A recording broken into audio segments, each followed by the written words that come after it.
I'm Alex Radical from Board Game Co., and today I'm reviewing The Lord of the Rings, The Duel for Middle-earth.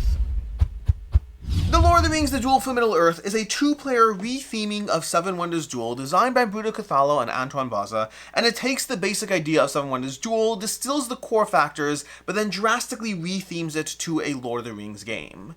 I will tell you how to play this game. I'm going to go through this. Once we get to the review part, it's going to be hard to review this game without in some way referencing the original Seven Wonders Duel, which is fine, nothing wrong with that. It's a great game, you should check it out. But let's go ahead and start by telling you how this game plays. In the game, you're basically trying to pursue multiple pathways to victory, and effectively it's a tug-of-war of trying to figure out who can achieve a pathway to victory first, or if you get to all the way to the end, if you get to the end of the third age, there are 3 ages of play, then you're going to go ahead and see who has the most control on the maps of Middle-earth, on this central region here.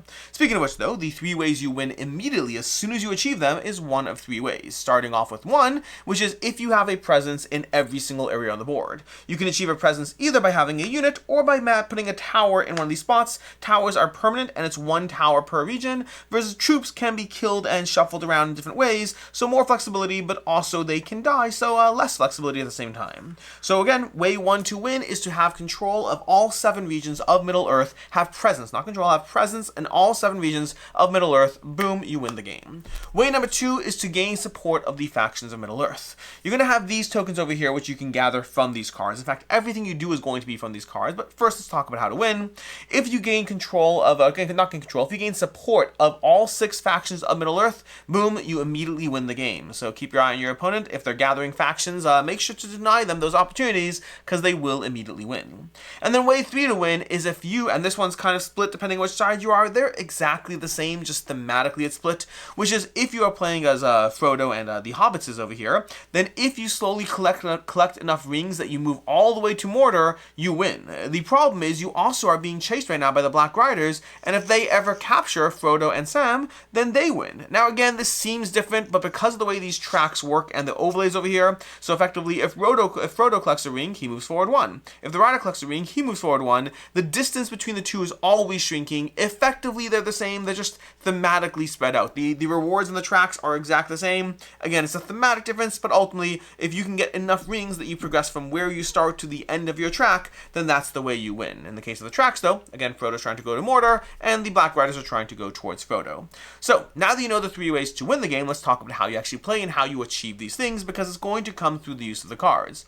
In the game, you're going to be playing with an open drafting setup. Right now, we're set up for age 1 over here, although you will be dealing with different card distribution depending on the age, and I can show you that on the side of the box. It shows it to you very nicely. So you're going to have different distributions of the card decks of chapter 1, 2, and 3, and you're going to start by going ahead and taking a card. So for example, I'm going to start off as Sauron over here, and I'm going to go ahead and take this card because it's going to give me that as a resource.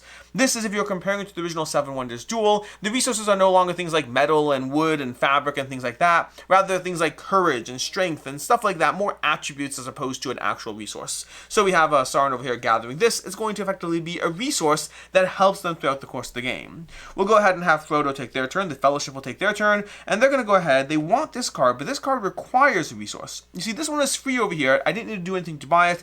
This card requires to have courage. I believe it's courage. I might not get all the attributes right. I recognize them by the shapes. But over here, we need this resource, and we don't have it yet. It's probably one of these face-down cards that will be revealed as we go ahead and flip cards over. So I think right now I'm just going to bulk up, because nothing that I see over here requires this. I might want that, but I think I'm going to bulk up on coins, taking this card over here, and just gathering 2 coins in the supply. So this card over here, the yellow card, simply gives you money. Goes back to their turn. They're going to continue their resource gathering to work their way up towards other actions. And Frodo, once again, with Fellowship, will once again take coins, just trying to bulk up on coins so they have flexibility in their actions. And they're going to go ahead and reveal these cards, where right now, for the first time, Sauron can gain control of a faction of Middle-earth, and this one costs that resource over there, so they're going to go ahead and take that. They now have influence in one of the 6 factions of Middle-earth, specifically over here. Now, there are ways to get these tokens as well that will give you abilities once you acquire support in multiple factions. We'll come back to that shortly.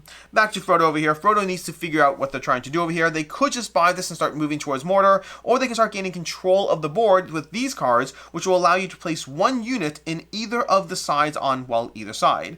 This one's free right now, so we're going to go ahead and take this one while it's free. We're going to gather that and take one of our units, one of the factions of the Fellowship of the Ring, and we're going to put it over here in, let's put it down down over here in that spot on the board. So right now we have presence in one of the 7 areas. This card flips and it's back to being Sauron's turn. Oh my gosh, Sauron's going to go for resource starvation, trying to starve Frodo, or again the Fellowship, out of all the resources in the game, which might work out well for them. But right now we have Sauron building up towards the future. Again, remember there are 3 rounds of play over here. And now that that's done, Frodo has a choice. The Fellowship has a choice. Do we try to go for the ring over here, or do we start working our way towards just full dominance of Middle-earth? And let's do that. Let's just try to put Sauron on the defensive by gaining control of Middle-earth. Because I don't have this resource, I'm going to pay 1 coin to the supply. Unfortunately, Sauron took that resource earlier, and we're going to go ahead and take one of our units and put it down. Let's go ahead and go to Gondor. We're going to get a presence in Gondor. We are 2/7 of the way towards victory, which sounds like a lot, but technically nothing really counts until you're there. Over to Sauron's turn over here. Sauron can go ahead and take any of these. Now, these are all going to cost 1 money no matter what, unfortunately. So we don't want to give Frodo information as what's underneath here, the Fellowship information. So we'll take one of these over here and we'll add it to our cards. We'll pay in our 1 coin, and then we're going to move on the ring track. We're going to move the Black Riders. This track over here is how you move. As you cross certain bonuses, you're going to take certain rewards, but effectively trying to close the distance to your person, and that leaves Frodo with very little choice. The Fellowship, I will call him Frodo this entire video, I apologize. The Fellowship is left with the choice right now, and they're going to go with a similar logic. This will expose 2 cards, over here will expose 1, so they'll go ahead, although that would give, you know what, that would actually give Sauron the choice of getting this and force me into that choice. So you know what, I'm going to pay 1 coin and I'm going to take this card. Now players can at any point discard a card and get either 1, 2, or 3 coins depending on the age, but right now we're not going to do that. We're just going to move a step towards Mordor and then flip these over. Now we paid a resource for our missing coin, we paid a coin for our missing resource, and we have 2 new resources added to the table, at which point over here, Sauron's going to deny us this resource, knowing full well that that resource, that's the next card in play that uses that, so I'll go ahead and take this, getting my first resource in play as the Fellowship. I finally called it correctly. We go back to Sauron over here. I'm just going to play out the entire first stage, and then we'll just talk through the things that are missing. We go back to Sauron over here, and Sauron's going to go ahead and take this card, which is free, and again, continue to chase me a little bit closer. I don't know if I really want to progress that much on this track, so I think I'm going to gather the resource over here to start getting a little less resource starved. Back to Sauron. Sauron sees that I already have this, so you know what? Maybe we'll lean into that charge towards the Fellowship. I'll move 1 more, and in fact, I'll get a coin back and reveal these 2 cards. It's now back to the Fellowship's turn, and the Fellowship does want to deny Sauron from getting influence in Middle-earth, but the problem is this card I have to pay for, and the problem is I think I need to lean towards what I'm trying to do in this game, so I am trying to go ahead and march towards full dominance of the board. So for right now, we'll just continue to build up our resources over here, so we'll take that card over there. That's going to go back to Sauron. Sauron's going to go ahead and buy this card, which gives them the second race of faction in terms of Middle-earth, at which point, right now as the Fellowship, what I'm actually going to do is I'm going to try to deny this card entirely. Ooh, do I want to do that? Do I want to do that? Do I want to just deny it? I don't even care about getting the card. The card itself isn't what's intriguing to me. Do I want to just get the coin, or do I want to get the card? I'll take the card. I'll take the card. It puts a little pressure on Sauron right now. We'll take the card. We'll pay our coin in, and that leaves Sauron taking this resource card over here, where we'll go ahead and lean into this card over here, gathering this card, and choosing to add that to our board. Costs us nothing, and we'll go ahead and place one of our units down in Lindon over there. So we now have control of 3 areas. There you go. That's an entire first edge of the game, which means it's time to talk about all the things that you didn't get to see happen. The first and most important which is, on your turn, you basically have 3 options. You can either acquire a card, putting it into your tableau, gaining the associated benefits. You can alternatively discard a card, taking 1, 2, or 3 coins, depending on the age. Or you can do this game's equivalent of building a wonder, which is the central pool of watchtowers, which you can place onto the board. There's always 3 in play until you go through the entire stack. And right now, if I was the Fellowship, for example, I can go ahead and say, you know what? I think that I want to go ahead and take this tower over here. Let's guess that's not the best one for me. This one might be the best one for me over here. I have that resource. I have 1 of those, so I'm going to have to pay a coin for the missing fist over there. I'm going to pay a coin for those 2, and that's going to cost me 3 resources. But now I can take this, add it to my tableau, place a tower that can never be removed into that spot over there. I can also go ahead and get 5 money from the supply, paying for the next tower. Speaking of which, towers always cost 1 more coin for each tower you already have. And then I get a movement on the map, so now that I already have control over here, I'm going to go ahead and move a unit there, and now I'm present in 4 different areas. So buying a tower is the other action you can take over there. And then the last thing to note, I think the last thing over here, is going to be that whenever you get 2 of the same faction symbol, or alternatively when you get 3 for the first time, well, let's cover 2. When you get 2 of the same faction symbol, you're going to go to that stack of tokens. You're going to reveal the top 2 and pick one of these as a permanent bonus. Look at this. This is a wild resource that I can count as a wild resource each round. I can spend 1 wild resource force each round towards whatever I'm buying. We're going to put this one back on the top of the stack so the next player knows it's there. And then if I were to get my third faction symbol, so let's say I were to get this faction over here, I would go ahead and say, look, I have 3 faction symbols. I'm going to go ahead and reveal the top of each of those stacks. So 1 and 2 and 3. And I'm going to choose one of those bonuses, putting the remaining ones back. So for example, every time I take a yellow card, I'll progress 1 on the ring track, and since I'm already chasing them over there, let's go ahead and take that. So chasing support in Middle-earth is not just about the end game, it's also about the in-game abilities you're going to get along the way. That's basically how you play through the Lord of the Rings Duel battle, the Lord of the Rings Duel for Middle-earth over here. You're basically trying to win on 3 possible win conditions. You're always fighting with your opponents to make sure they can't achieve theirs. You're trying to play the game of getting the cards that help you do what you're trying to do. You're trying to play the game of denying them the cards that help them. The cards are going to escalate every single round, giving you more and more things. The amount of units you get on the board in each round progresses. The last round introduces a new type of card that'll give you a lot of movement, so all those forces you've been building up across the first 2 ages will have a climactic just battle across Middle-earth as players try to take control of all the regions. Do that until someone manages to break through with the win. Which means it's time for my review, starting off with what I like. So my review of what I like, don't like, and can see others not liking. Starting off with what I like, which is to begin with the great art and bits in the game. Illustrated by Vincent Tutrait, works really well for this game. And the little wooden bits over here for the towers and meeples, those are nice and solid. These coins are already decent enough. I mean, they're just basically cardboard coins, but I will be replacing these with metal coins because I think they'll be cooler. And I'm going to go check out my Seven Wonders Duel metal coins because I think those are actually very similar, and I might just try to go ahead and add those. But in general, the game production is pretty solid. This little tray over here with this moving board is a nice thematic element as the race slowly. Like, this really adds an area of immersion as you start marching towards them, and you chase them, trying to get ahead. This is a nice, really thematic element when you do have those battles of the rings towards the finish, which for me doesn't happen as often, which we're going to talk about later.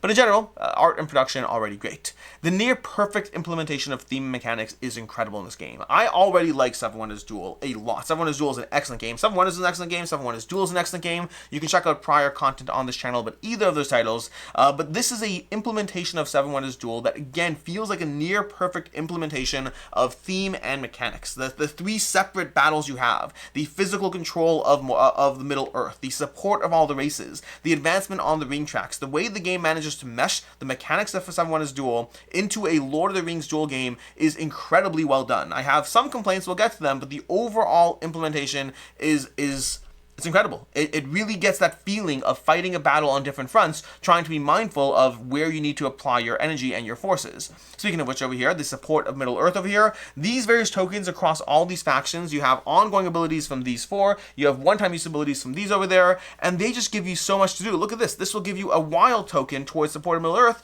so now you only need 5 tokens, really putting your pressure on your opponent. Or alternatively, whenever you take a blue card, which will help you advance in the ring track, you also place a unit down in the Middle-earth, which gives, again, it helps you fight a battle on multiple fronts. These abilities are incredibly fun to play with. I would argue they are more fun than the science abilities you'll find in Seven Wonders Duel because of, again, the way they implement into the core battles at play. They feel incredibly satisfying. I really like getting easily support from Middle-earth is one of my favorite things to do because it's not just a win condition, but it's powers and abilities across the board.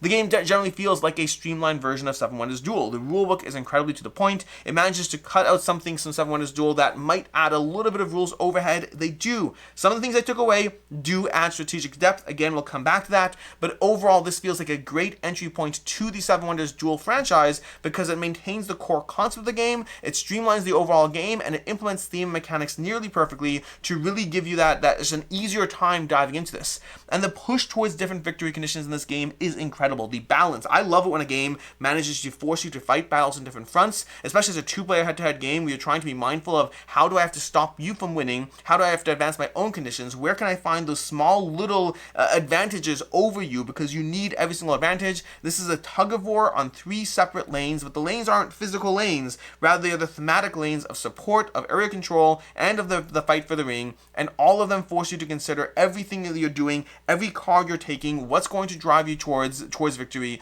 It's just incredibly well done, both from a balance perspective, as well as from a game perspective, as well as from an immersion perspective. It's a really excellent game.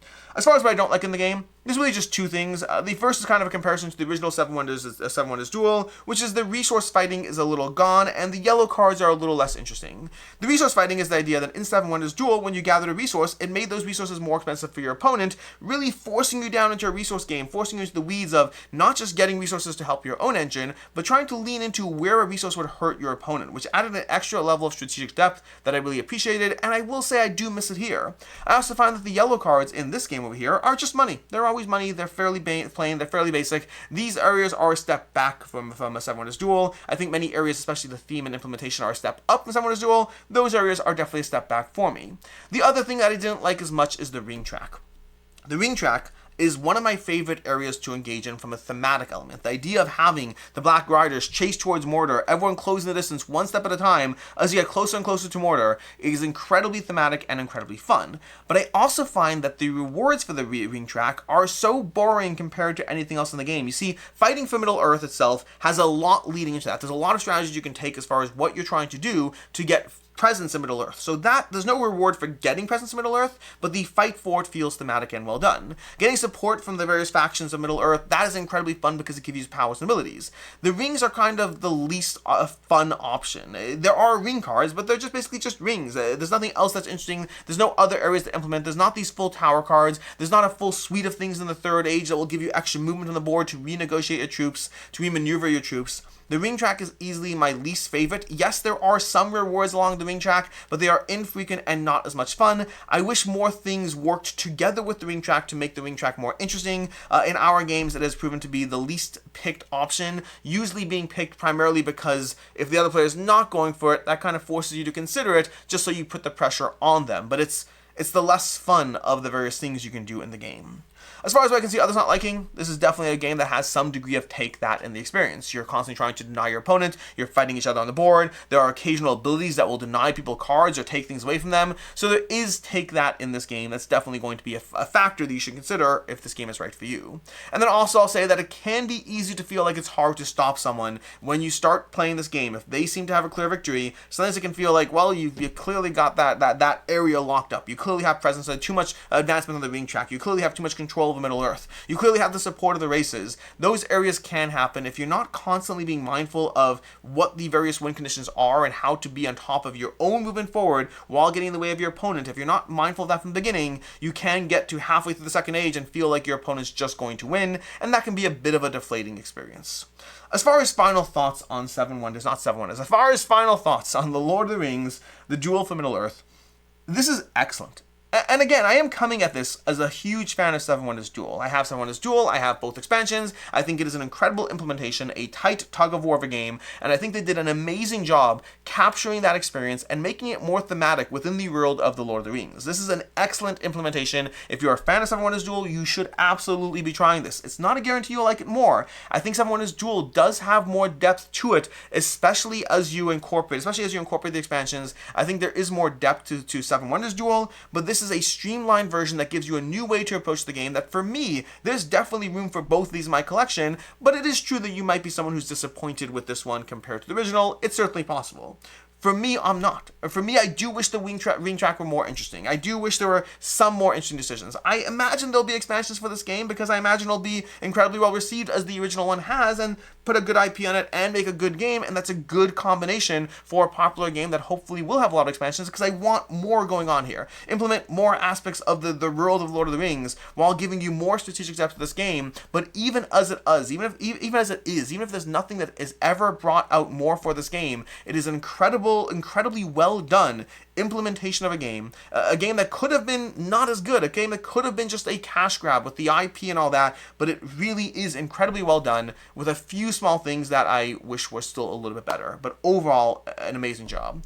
For me, I'm going to rate this a 5 out of 5. I debated holding back a little bit to a 4.5 out of 5, but I think primarily because of that ring track, I just feel it's a little less interesting, but ultimately, the overall experience is incredibly satisfying. This definitely goes into my 5 out of 5 metrics, which is, this is a game I am always down down to play. Now, granted, it is still new, so things can always change over time, but as it stands right now, there's not a way in which if you suggest to me playing Seven Wonders, not Seven Wonders, if you suggest to me playing the Lord of the Rings Duel for Middle-earth, if you suggest it, I am down every single time. It's an absolute 5 out of 5 and a great game and a high recommendation.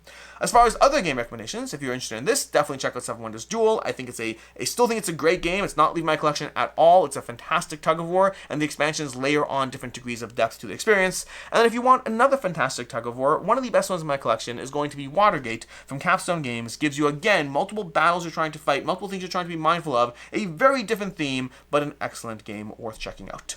In any case, and until next time, I'm Alex Radcliffe from Board Game Co. I hope you enjoyed this video, and as always, I hope you have a good one.